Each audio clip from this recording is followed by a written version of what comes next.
個週末嚟到將軍澳附近嘅小夏威夷徑，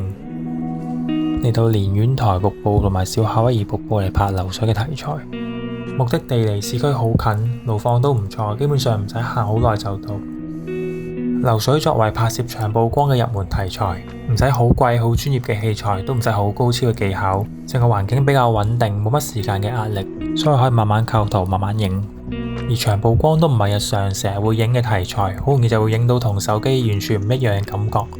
好容易就會有成功感，所以好推薦好似我一樣咁嘅攝影新手去嘗試。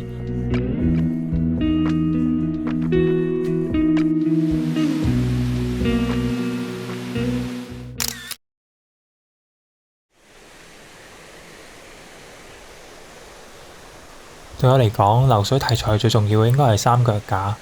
即使相機本身有機身防震，但係喺手持情況下都好難快門速度超過1秒。特別係一啲野外地方落腳點就更加少，所以想影一啲低角度嘅相要保持唔喐呢，都真係好攰。其次係日頭嘅光線太過充足，所以即使係最低 ISO 同埋最細嘅光圈之下，快門速度可能都冇辦法超過1秒，所以就需要用到減光鏡。減光鏡嘅作用係可以減少入光量，繼而延長曝光嘅時間。我就買咗比較方便嘅可調式減光鏡，如果唔係直面陽光嘅情況下都幾夠用。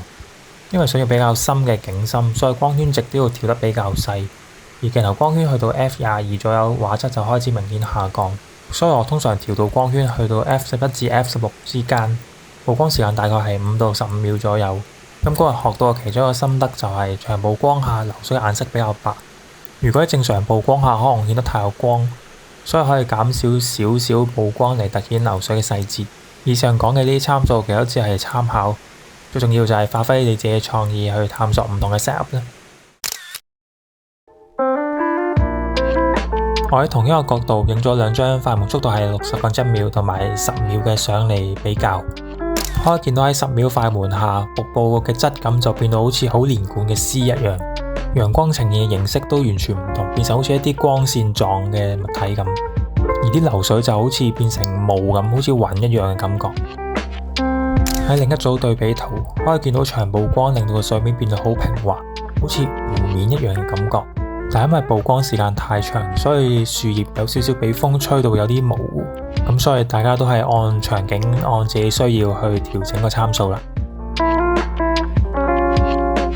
快門速度對影片嘅動感都有好大嘅影響。一般嚟講，快門速度係 FPS 嘅2倍，望落去就會比較自然。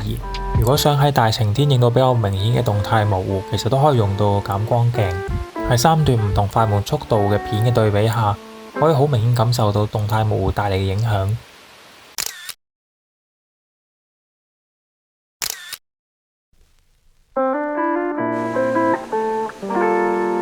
最近睇 YouTube 學到一個都幾好嘅練習方法，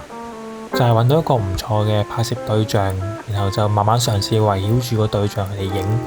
睇下邊個角度係最好，或者試下唔同嘅參數、唔同嘅曝光或者唔同嘅顏色，去思考一下張相到底想表達嘅係啲咩。好似我對單色嘅攝影其實唔算好有興趣，但係流水其實都係一個好適合以黑白嘅形式呈現嘅題材，所以用創意去發掘一啲美好嘅事物，我諗就係攝影嘅其中一個樂趣。